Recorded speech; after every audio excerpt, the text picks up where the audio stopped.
నుండి మీరు అందరూ త్వరగా బయటకు రాగలుగుతారని మనసారా కోరుతున్నాను.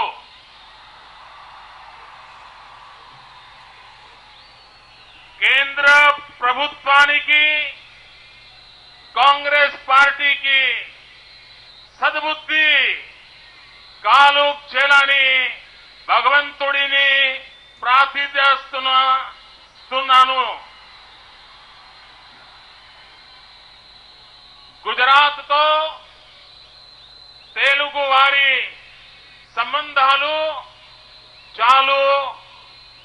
చాలా ప్రాచీనమైనవి. కాబట్టి గుజరాత్ రాజ్యములో తెలుగు మీడియం స్కూల్ చాలా ఉన్నాయి. ఎనీ ఫెయిలియర్ చేస్తూ నేను చాలా సంతోషిస్తున్నాను. స్వతంత్ర జయమము లో సర్దార్ పటేల్ కమా మున్షి ద్వారా హైదరాబాద్ ప్రాంత ప్రజలకు మహత్తరమైన సేవ చేయబడింది. సెప్టెంబర్ 17, 1948 రోజు ఈ ప్రాంతానికి స్వాతంత్ర్యం వచ్చింది.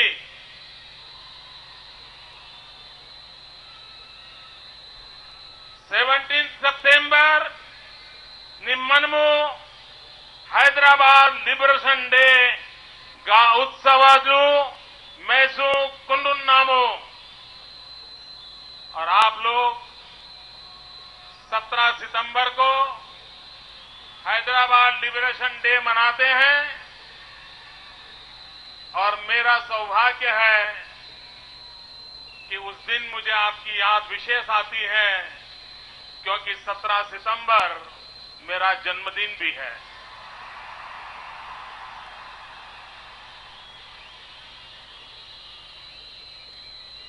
मैं आंध्र प्रदेश भारतीय जनता पार्टी के सभी वरिष्ठ नेताओं को हृदय से अभिनंदन करता हूं तो उन्होंने इस पॉलिटिकल सभा का समाज सेवा के लिए उत्तम तरीके से उपयोग किया. और मैं आंध्र प्रदेश के युवकों को अभिनंदन देता हूं कि उन्होंने इस जनसभा में 5 रुपया रजिस्ट्रेशन फी देकर के उत्तराखंड के पीड़ितों के उनके दर्द के साथ अपने आप को जोड़ने का उत्तम प्रयास किया है. और इसलिए आंध्र भारतीय जनता पार्टी एवं आंध्र के नौजवान मैं आपको बहुत बहुत बधाई देता हूं. मैं आपका बहुत बहुत अभिनंदन करता हूं. भाइयों बहनों, सार्वजनिक जीवन में ऐसी दिल को छूने वाली घटनाएं कभी कभी मनुष्य जीवन की बहुत बड़ी प्रेरणा बन जाती है. एक सिख परिवार जो आंध्र में आकर के बसा, जिसका बेटा कनाडा में रहता है, 80 साल से बड़ी आयु की मां इस कार्यक्रम में आना चाहती है. कनाडा से उसका बेटा ट्विटर पे लिखता है और आज मुझे इस कार्यक्रम में उस मां के चरण छूने का अवसर मिला, उस मां के आशीर्वाद पाने का अवसर मिला. मित्रों, मैं हैरान हूं. एक बुजुर्ग स्वातंत्र सेनानी, उन्होंने इस सभा में आने के लिए अपने परिवार के साथ सत्याग्रह किया, 3 दिन अन्न छोड़ दिया और कहा कि मुझे वहां ले जाने का प्रबंध करो, और तब जाकर के उन्होंने अन्न लिया। इनकी ये तपस्या, उनके ये आशीर्वाद, भारत की उनको कितनी चिंता है उसका प्रतिबिंब है। मैं उन दोनों महानुभावों को अंतःकरण पूर्वक नमन करता हूं, और ये घटना मेरे जीवन में सदा सर्वदा प्रेरणा देने वाली घटना रहेगी। क्योंकि जब देश में राजनीति पर भरोसा उठता चला गया है, राजनेताओं पर भरोसा उठता चला गया है, दिल्ली के एक के बाद एक कारनामों ने, दिल्ली की सल्तनत के एक के बाद एक कारनामों ने हिंदुस्तान के सामान्य मानवी के दिल से एक भरोसा, ट्रस्ट डेफिसिट, भरोसा तोड़ा है। भाइयों बहनों, यहां इतने सारे नौजवान आए हैं, लेकिन मैं जब रास्ते से आ रहा था, इससे भी डबल संख्या में नौजवान बाहर है। वे अंदर नहीं आ पाए हैं। मैं उन सभी नौजवानों की क्षमा मांगता हूं, और मैं उनको विश्वास दिलाता हूं कि ये स्टेडियम में जगह हो या न हो, लेकिन मेरे दिल में आपके लिए बहुत जगह है।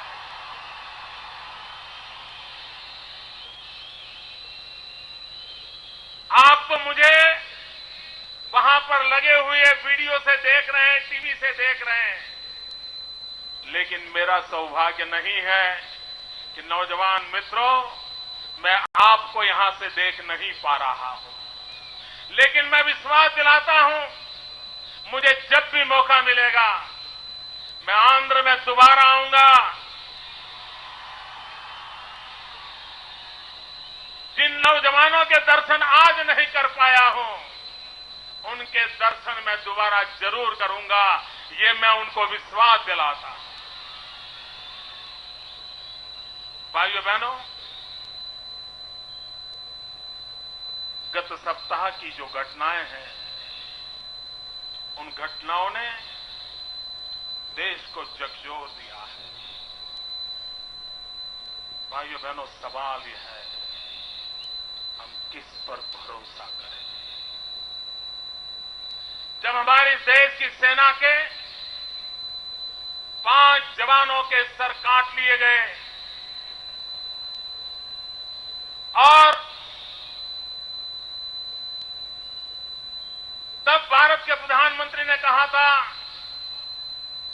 कि ऐसी घटना अगर दोबारा होगी तो हम पाकिस्तान से हिसाब चुकता करेंगे।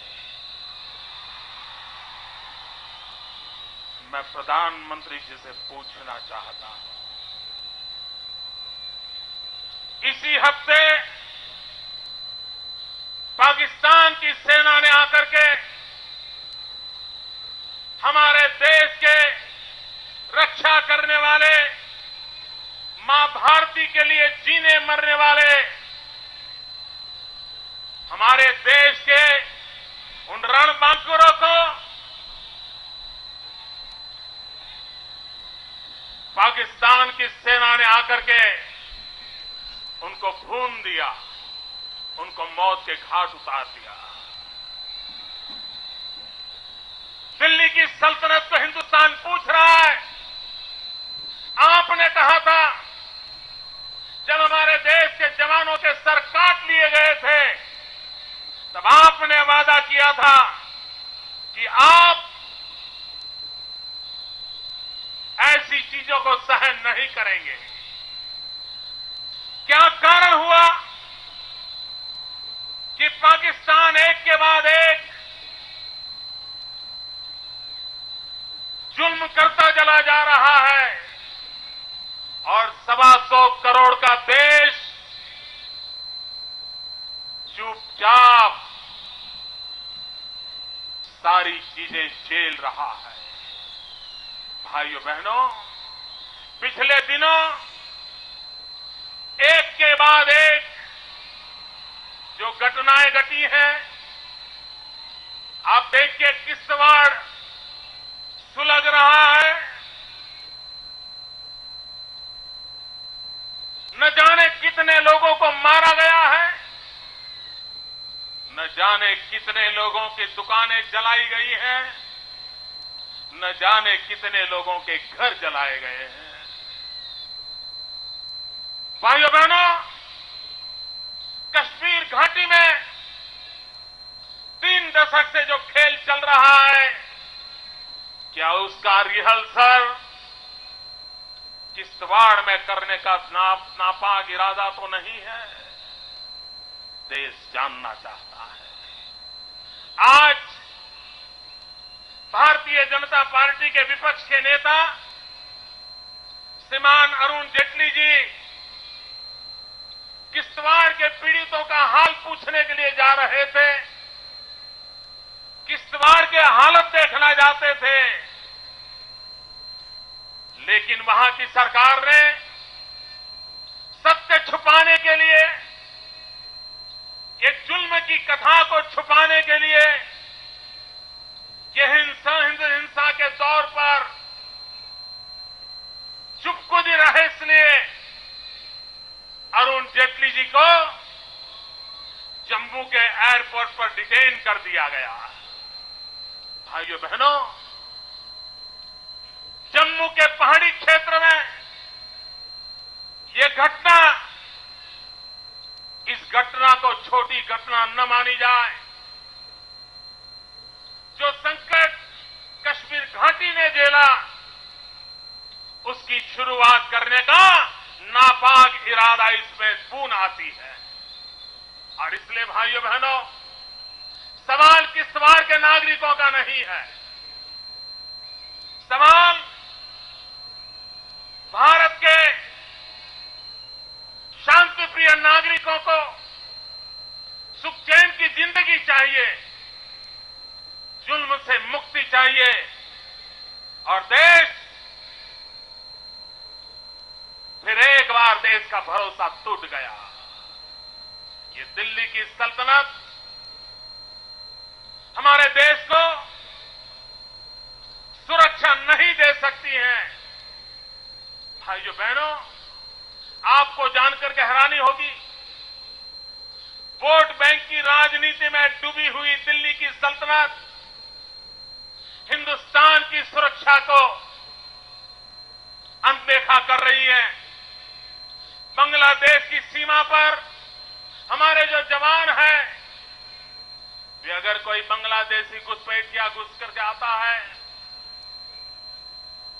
अगर उसको रोकना चाहता है, अगर वो रुकता नहीं है, तो भारत की सेना, बीएसएफ के जवान, उन पर रोक लगाई गई है कि वो कोई भी शस्त्र का उपयोग नहीं करेंगे। इतना ही नहीं, यहां तक कह दिया गया है, अगर वो ज्यादा ताकतवर है, अगर घुसपैठिए का हमला तेज है, तो बांग्लादेश की सीमा पर बैठे हुए बीएसएफ के जवान झगड़ा करने के बजाय उनको अंदर आने की इजाजत देते हैं। भाइयों बहनों, एक सार्वभौम सरकार का मुखिया, 125 करोड़ देश की सरकार हिंदुस्तान के सामान्य मानवी को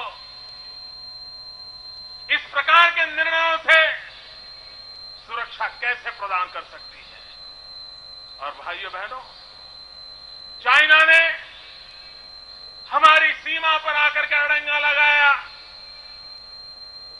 सारी दुनिया ने देखा, गूगल मैप पर सारे नागरिक देख पा रहे थे कि पाकिस्तान, चाइना की मूवमेंट कैसी है, चाइना किस तरह हमारी धरती पर आ रहा है, किस तरह अपनी जगह बना रहा है। और मैं हैरान हूं, चाइना तो घुसपैठिया था, उसको तो अपनी धरती पर वापस जाना जरूरी था, लेकिन दिल्ली की सरकार ने ऐसा समझौता किया कि चाइना तो अपने धरती पर वापस गया, लेकिन हिंदुस्तान की सेना को भी अपनी ही धरती पर वापस लेने का निर्णय, ये दुर्भाग्य है हमारे देश का कि ऐसी सरकार ने निर्णय किया। इतना ही नहीं, बड़ी बयानबाजी करके भारत के विदेश मंत्री चाइना गए और चाइना में जाकर के चाइना के साथ उनकी इन जो हरकतों के खिलाफ आवाज उठानी चाहिए थी, लाल आंख कर करके चाइना को समझाना चाहिए था, उसके बजाय हिंदुस्तान के विदेश मंत्री ने चाइना में जाके बयान दिया कि बीजिंग इतना बढ़िया शहर है, मुझे यहां रहने का मन कर जाता है। डूब मरो मेरे देश की सरकार चलाने वालों, डूब मरो, आपको शर्म आनी चाहिए। ये गांव पर नमक छिड़क रहे आप लोग, हिंदुस्तान के 125 करोड़ नागरिकों के मन पे लगी चोट पे आप एसिड छिड़क रहे हो। इतना ही नहीं, हमारे जवानों के जो सर काट दिए गए थे और उसके बाद भारत के विदेश मंत्री जयपुर जाकर के पाकिस्तान के मेहमानों को बिरयानी खिला रहे थे और कहते क्या है, ये प्रोटोकॉल है। मैं देश के नौजवानों को पूछता हूं, जो मेरे देश के जवानों के सर काट लें, क्या उनके साथ प्रोटोकॉल होता है? क्या मेरे देश के जवानों के सर काट ले उनका प्रोटोकॉल होता है? क्या ये हिंदुस्तान की जनता को उसकी पीड़ा पर, उसके गांव पर नमक छिड़कने का काम है कि नहीं है? और इसलिए भाइयों बहनों, 125 करोड़ का देश, इटली के लोग आए और केरल में हमारे मछुआरों को गोली मार दे, कोई गुनाह नहीं था उनका। वो मछुआरे मछली पकड़ने गए थे, गरीब मां के बेटे पेट भरना चाहते थे, मेहनत कर रहे थे। इटली के जवान आए, आकर के मेरे देश के 2 मछुआरों को गोली से भून दे और उनको अरेस्ट किया जाए और वो ये कहें हिंदुस्तान के अंदर कोई जेल में है, उसको अगर बेल चाहिए तो नहीं मिलती है। लेकिन वो कौन लोगों का इन्फ्लुएंस था कि इटली के उन जवानों को बेल मिल गया? वो इटली चले गए और जब वापिस आने की नौबत आई तो इटली सरकार ने आंख दिखाई और कहा कि सैनिक नहीं आएंगे। ये तो भारत की सुप्रीम कोर्ट ने आंख दिखाई। इटली के हाई कमिश्नर को कह दिया गया कि तुम हिंदुस्तान छोड़ नहीं सकते हो, तब जाकर के इटली को झुकना पड़ा और हिंदुस्तान को वो सैनिक देने पड़े। भाइयों बहनों,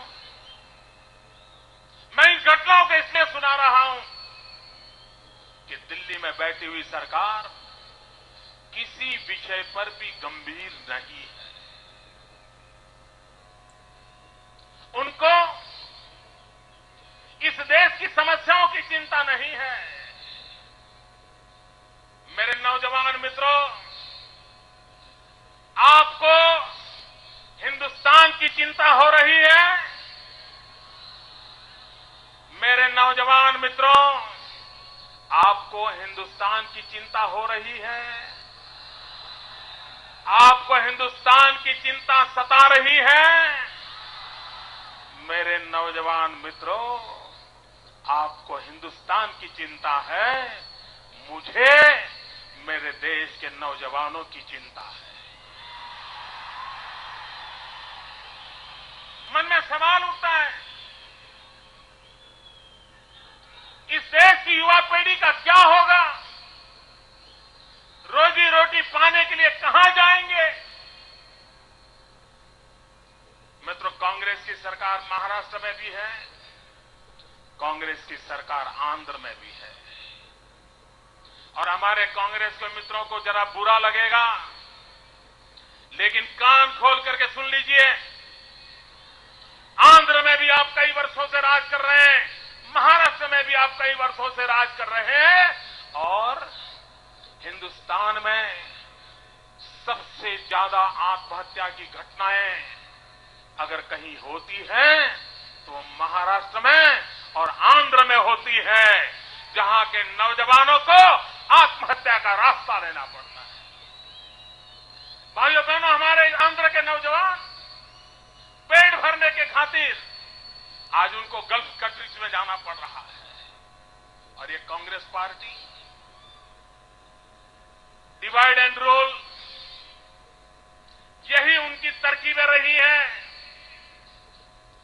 2004 में कांग्रेस पार्टी ने आंध्र के लोगों को वादा किया था, तेलंगाना देने का वादा किया था। आंध्र से पूरे हिंदुस्तान में किसी एक राज्य में से सर्वाधिक एमपी अगर कांग्रेस को मिले हैं तो आंध्र से मिले हैं। दिल्ली में कांग्रेस की सरकार टिकी है तो आंध्र में से मिले हुए एमपीओं के कारण टिकी हुई है। उस आंध्र को कांग्रेस ने क्या दिया? आपको वादा किया था, निभाया? भाइयों बहनों, छोटे राज्यों की रचना अटल बिहारी वाजपेयी ने भी की थी। छत्तीसगढ़ बना तो मध्य प्रदेश भी मिठाई बांट रहा था, छत्तीसगढ़ भी मिठाई बांट रहा था। उत्तराखंड बना, उत्तर प्रदेश भी मिठाई बांट रहा था, उत्तराखंड भी मिठाई बांट रहा था। झारखंड बना, बिहार भी मिठाई बांट रहा था, झारखंड भी मिठाई बांट रहा था। ये कांग्रेस के वो कौन से कारनामे हैं कि उसने भाई भाई के बीच दरार पैदा कर दी है। एक भाई दूसरे भाई को मारने जाए, ये हालत पैदा करने का पाप कांग्रेस पार्टी ने किया है।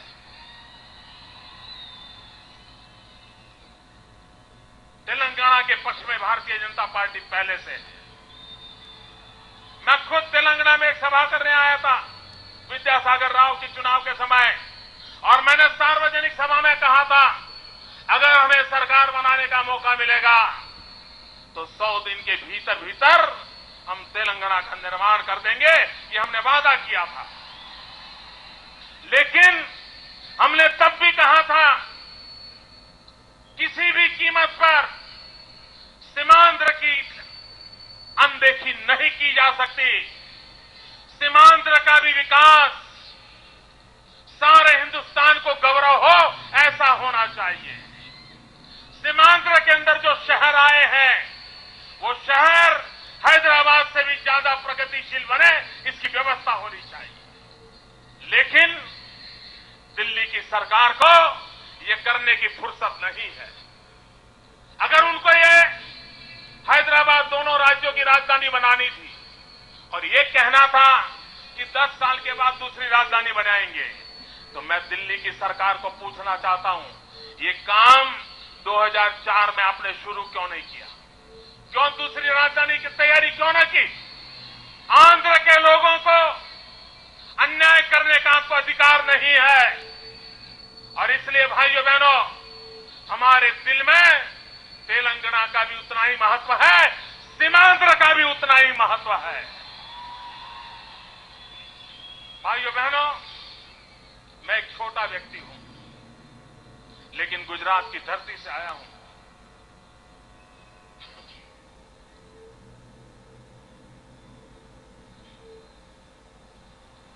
गुजरात की धरती से आया हूं, महात्मा गांधी की भूमि से आया हूं, सरदार पटेल की भूमि से आया हूं।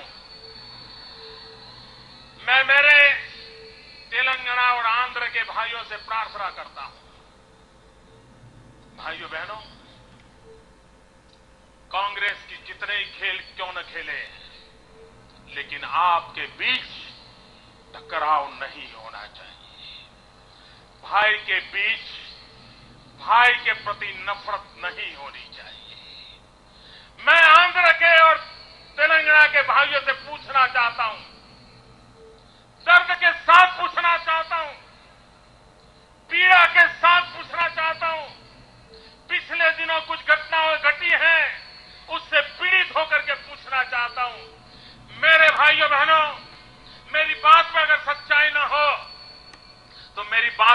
बना देना। लेकिन मेरे सवाल को आप दिल को छू जाए तो मुझे कहना, भाइयों बहनों, हमारा रास्ता क्या है। मैं आपसे पूछना चाहता हूं, आंध्र और तेलंगाना भाइयों बहनों, क्या कभी किसी ने सोचा है कि मां के दूध में भी दरार हो सकती है? भाइयों बहनों, मां के दूध में दरार नहीं होनी चाहिए। हम भाई हैं, हम साथी हैं। और मेरे गुजरात में, मेरे सूरत में 4 लाख तेलुगु भाषी भाई बहन रहते हैं। मेरे अहमदाबाद में 6 लाख तेलुगु भाई बहन रहते हैं। हम प्यार से जीते हैं, साथ साथ जीते हैं, साथ साथ मेहनत करते हैं, हर एक का पेट भरने का प्रयास करते हैं। अगर हम गुजरात के लोग तेलुगु भाषी लोगों के साथ प्यार से जी सकते हैं, तो तेलंगाना वाला आंध्र के साथ भी प्यार के साथ जी सकता है, आंध्र वाला तेलंगाना के साथ भी प्यार से जी सकता है। भाइयों बहनों, हम सबका लक्ष्य ये होना चाहिए, आंध्र इतनी प्रगति करे, इतनी प्रगति करे, गुजरात से भी आगे निकल जाए। तेलंगाना इतनी प्रगति करे कि गुजरात से वो भी आगे निकल जाए। ये हमने सपना देखना चाहिए। और भाइयों बहनों, विकास एक ही रास्ता है। विकास में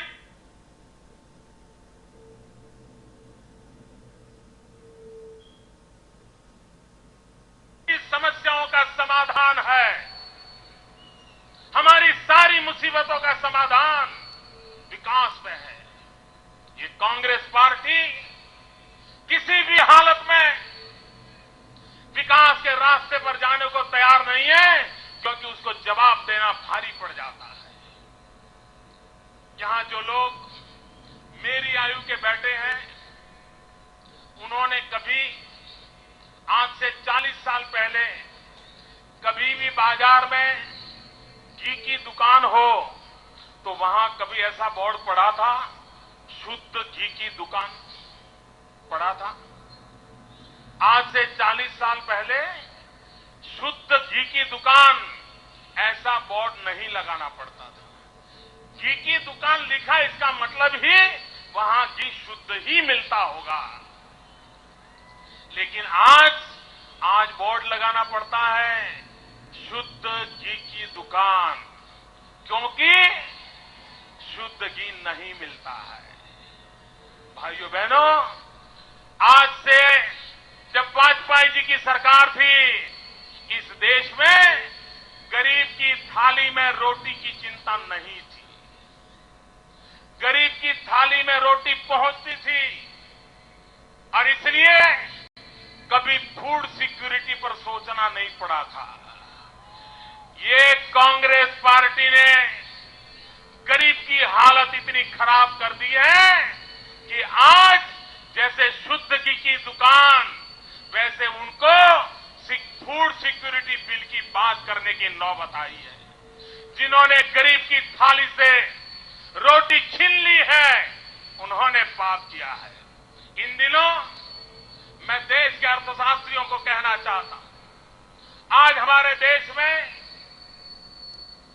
एक शब्द चल रहा है पिछले कुछ वर्षों से, इंक्लूसिव ग्रोथ। इंक्लूसिव ग्रोथ, ये शब्द पहले क्यों नहीं था? 10 पंचवर्षीय योजना पूरी हुई, न कभी प्लानिंग कमीशन ने इंक्लूसिव ग्रोथ इस शब्द का प्रयोग किया, न दिल्ली में बैठी हुई किसी सरकार को करना पड़ा, न राज्य में बैठी हुई किसी सरकार को करना पड़ा। आज क्यों करना पड़ा? आज इसलिए करना पड़ा है कि कांग्रेस ने 60 साल तक इंक्लूसिव कुछ भी नहीं किया है। सब कुछ एक्सक्लूडेड किया है, एक्सक्लूडेड। कई लोगों को उन्होंने विकास से वंचित रखा है, कई लोगों को उन्होंने गरीब रखा है, और तब जाकर के आज उनके लिए ये नौबत आई है। भाइयों बहनों, कांग्रेस पार्टी इस देश के लिए बोझ बन गई है। लेकिन मैं आज आंध्र में आया हूं, तब मैं एनटीआर को याद करना चाहता हूं। इस देश की एनटीआर ने एक बहुत बड़ी सेवा की थी। न सिर्फ आंध्र के सम्मान की सेवा की थी, उतना नहीं, न सिर्फ आंध्र के गौरव के लिए लड़े थे, इतना नहीं, लेकिन एनटीआर ने कांग्रेस विरोधी राजनीति को बल दिया था।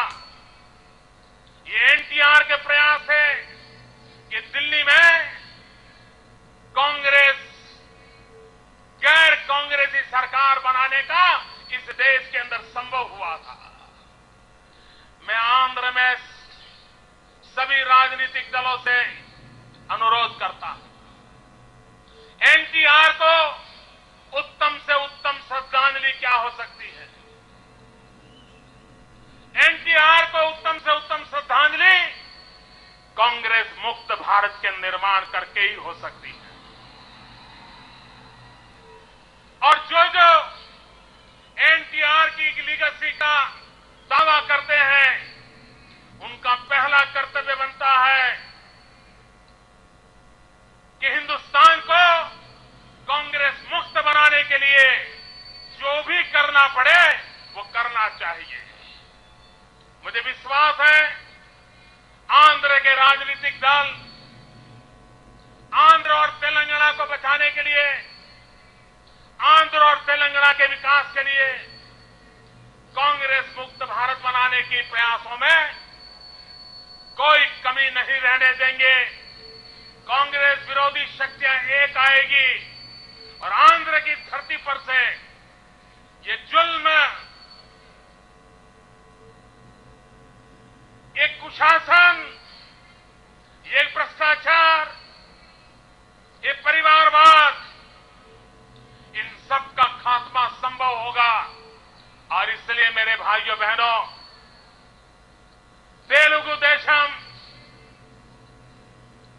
एनटीआर की लीगेसी जिसके पास है, एनटीआर का सपना पूरा करना उनका भी दायित्व बनता है। भाइयों बहनों, और मैं आपको कहना चाहता हूं, कोई चले या न चले, कोई आज चले, कोई कल चले, कोई चलने से पहले सोचने ही रहे, उसके बावजूद मैं कहता हूं, देश में कांग्रेस मुक्त भारत की हवा बन चुकी है। देश ने कांग्रेस मुक्त हिंदुस्तान का सपना देख लिया है। उस सपने को पूरा करने के लिए हिंदुस्तान के नौजवान, हिंदुस्तान का किसान, हिंदुस्तान का गरीब आज कृत संकल्प हुआ है। भाइयों बहनों, भ्रष्टाचार ने हमारे देश को तबाह कर दिया है। जल हो, थल हो, नभ हो, जल, थल, नभ, पूरे भूमंडल का कोई ऐसा क्षेत्र नहीं है जहां कांग्रेस के मित्रों ने भ्रष्टाचार करने के लिए अपने हाथ पैर फैलाए न हो। कोई मुझे बताएं, हमारी पार्टी के वरिष्ठ नेता लाल कृष्ण आडवाणी जी पूरे हिंदुस्तान में घूमे, किस बात के लिए? काला धन वापिस लाओ। कोई हमें समझाए, विदेशों की बैंकों में जो काला धन पड़ा है, वो काला धन वापिस लाने में दिल्ली सरकार को परेशानी क्या हो रही है? हिंदुस्तान के सार्वजनिक जीवन में आडवाणी जी जैसे एक वरिष्ठ व्यक्ति ने भारत की भलाई के लिए काले धन को वापस लाने के लिए मांग की, लेकिन दिल्ली की सल्तनत ने किसकी भलाई के लिए इस मांग को भी ठुकरा दिया। तभी सवाल उठता है कि काला धन किसका है? ये किसका काला धन है जो विदेशी बैंकों में अरबों खरबों के रुपये पड़े हुए हैं? भाइयों बहनों, आज भारतीय जनता पार्टी और एनडीए, उनकी सरकारों ने देश में सुशासन की मिसाल दिखाई है। इतने सारे नौजवान हैं, सारे विश्व में स्किल डेवलपमेंट का महत्व प्राथमिकता बन गया है, लेकिन आपके आंध्र में स्किल डेवलपमेंट की दिशा में नामो निशान नहीं है। मैं आंध्र के कांग्रेस के नेताओं को कहना चाहता हूं, अगर आपको गुजरात से नफरत है, गुजरात का नाम मत लो, लेकिन आपके पड़ोस में तमिलनाडु में डॉक्टर जयललिता जी की सरकार ने स्किल डेवलपमेंट के क्षेत्र में जो काम किया है, जरा उससे तो कुछ सीखो और आंध्र के नौजवानों की भलाई के लिए कुछ तो करो। आज भी भाइयों बहनों, दिल्ली की सरकार को समझ नहीं आ रहा है कि गरीब की थाली में रोटी कैसे पहुंचे। मैं दिल्ली की सरकार को कहना चाहता हूं, कांग्रेस के नेताओं को कहना चाहता हूं, गरीब की थाली में रोटी पहुंचाने का रास्ता हमारे छत्तीसगढ़ के मुख्यमंत्री डॉक्टर रमन सिंह जी ने दिखाया है। उन्होंने जिस प्रकार से पीडीएस सिस्टम को आधुनिक बनाया है और भारत की सुप्रीम कोर्ट ने उनको सराहा है, लेकिन किसी भी कांग्रेसी सरकार को गरीबों का भला हो उसके लिए न कुछ सीखने की इच्छा है, न कुछ समझने की इच्छा है, न कुछ करने की इच्छा है। इतना ही नहीं, बेटियों का सम्मान कैसे हो, परिवार में कन्या का गौरव कैसे हो, मां बाप को बेटी बोझ न लगे, एक सामाजिक आंदोलन कैसे खड़ा हो। मैं कांग्रेस के मित्र को कहता हूं, जाइए मध्य प्रदेश में भारतीय जनता पार्टी, हमारे शिवराज सिंह चौहान को देखिए, उन्होंने लाडली लक्ष्मी योजना करके पूरे मध्य प्रदेश की बेटियों के जीवन को गौरव दिया है, सम्मानित किया है, उनको जीने का हक दिया है, पढ़ने के लिए व्यवस्था की है। क्या हमारे देश की बेटियां, उनको शिक्षा नहीं मिलनी चाहिए? दिल्ली की सरकार 60 साल बीत चुके मित्रों, एक ही परिवार ने दशकों तक राज किया है, लेकिन सामान्य मानव की भलाई के लिए कुछ भी करने में वे सफल नहीं हुए हैं।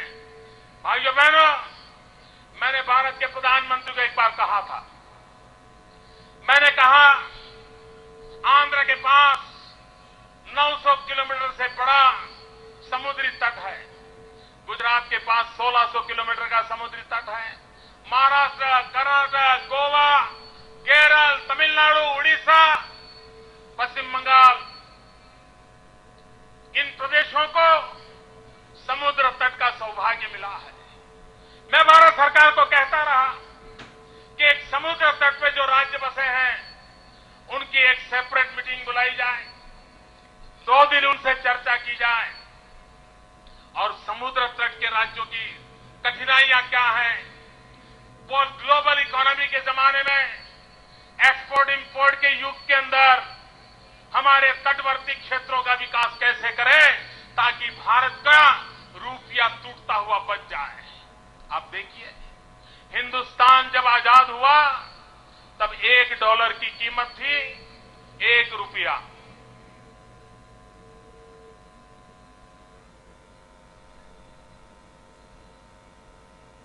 भाइयों बहनों, नौजवान चीज समझिए, जब हिंदुस्तान आजाद हुआ तब $1 के बराबर रुपये की कीमत, 1 रुपया बराबर $1 हुआ करता था।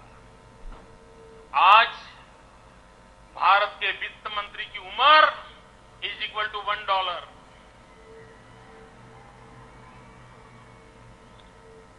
$1 कभी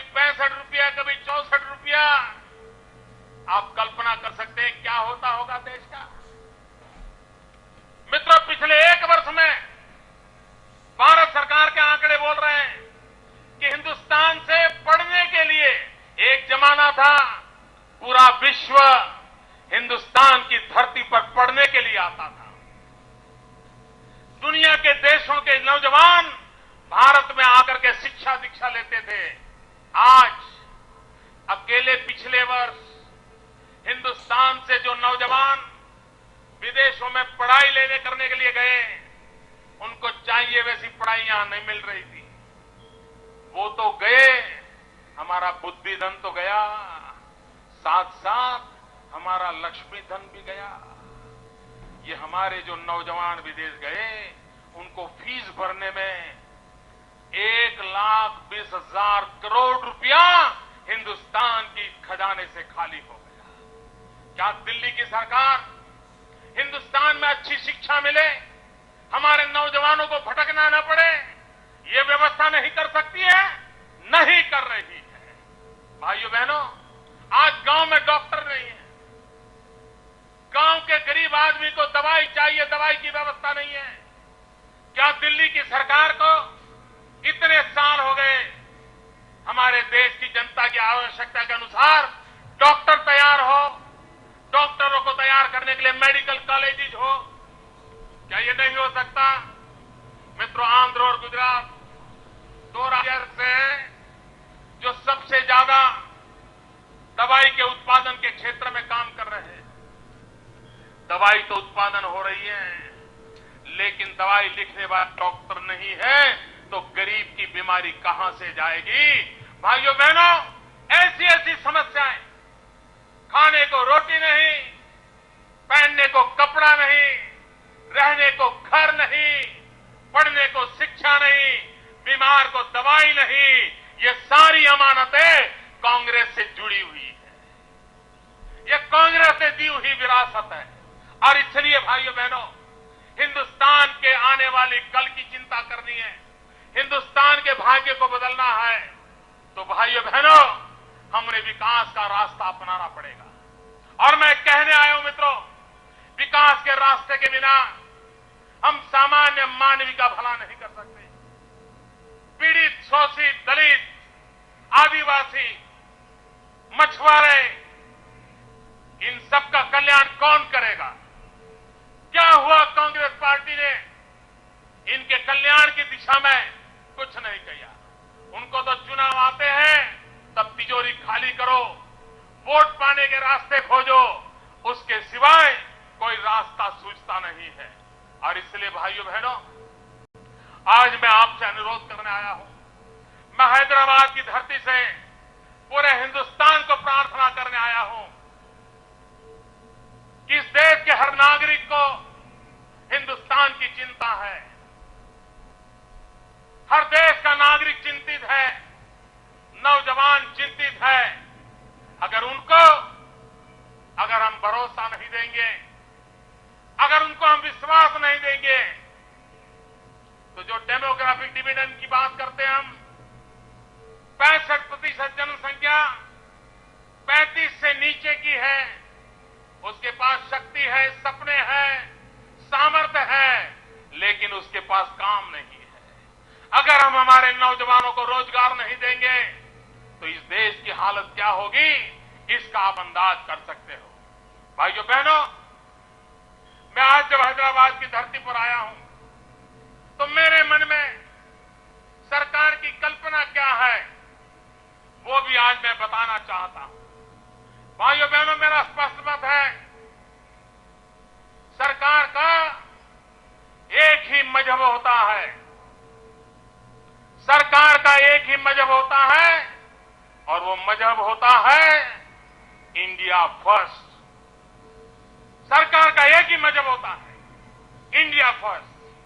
भाइयों बहनों, सरकार का एक ही धर्म ग्रंथ होता है, सरकार का एक ही धर्म ग्रंथ होता है, और वो धर्म ग्रंथ है भारत का संविधान। भाइयों बहनों, सरकार की एक ही भक्ति होती है, वो भक्ति है भारत भक्ति। सरकार की एक ही शक्ति होती है, वो शक्ति है कोटि कोटि जनशक्ति। सरकार की शक्ति है जनशक्ति। भाइयों बहनों, सरकार की पूजा होती है 125 करोड़ हमारे बंधु भगिनी की भलाई। सरकार की पूजा होती है 125 करोड़ देशवासियों की भलाई। और सरकार की कार्यशैली होती है सबका साथ सबका विकास। इस मंत्र को लेकर के हमने आगे वाले दिनों में हिंदुस्तान के भाग्य को बदलने के लिए कांग्रेस से भारत को मुक्त कराने का प्रयास करना है। मैं एक चीज आपसे बुलवाना चाहता हूं, बोलेंगे? पूरी ताकत से बोलेंगे? 2 हाथ ऊपर करके बोलेंगे? मैं जो बोलूं वो आपको बोलना है। Yes we can. मैं बोलता हूं, फिर बोलिए। Yes we can. Yes we can. Yes will do. Yes will do. मेरे साथ बोलिए, जय तेलंगाना। मेरे साथ बोलिए, जय सीमांध्र। जय तेलंगाना। जय सीमांध्र। भारत माता की, भारत माता की वंदे। पूरी ताकत से बोलिए दोस्तों, वंदे वंदे वंदे वंदे वंदे वंदे वंदे वंदे वंदे वंदे।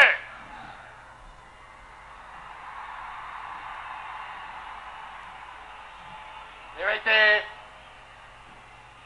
మనమందరం కూడా ఈ సభలో పాల్గొనడం కోసము ఏవైతే డెలిగేట్ రిజిస్ట్రేషన్ రుసుము చెల్లించామో అది ఇప్పటి వరకు మనకు మరి 10 లక్షల వరకు రావడం జరిగింది. అది బీజేపీ రాష్ట్ర కోశాధికారి మనోహర్ రెడ్డి గారు మన party all India general secretary అయినటువంటి సతీష్ గారికి ఈ యొక్క 10 లక్షల చెక్కు అందించాల్సిందిగా నేను రాష్ట్ర కోశాధికారి మరి మనోహర్ రెడ్డి గారిని కోరుతా ఉన్నాను. మీరందరూ కూడా 5 రూపాయలు ఇచ్చారు, కొంతమంది 10 రూపాయలు కూడా ఇచ్చారు, స్వచ్ఛందంగా చెల్లించారు. ఆ నిధిని మన ఆల్ ఇండియా జనరల్ సెక్రటరీ అయినటువంటి సతీష్ కుమార్ గారికి ఇవ్వాల్సిందిగా కోరుతున్నాను. సతీష్ గారికి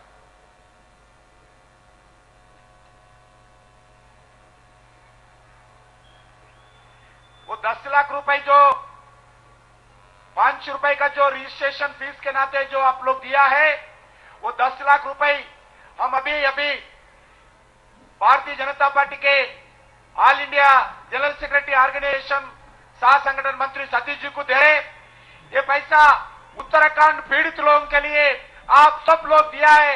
फिर एक बार आप सब लोगों को, नौजवानों को मेरे ओर से मैं धन्यवाद देना चाहता हूं।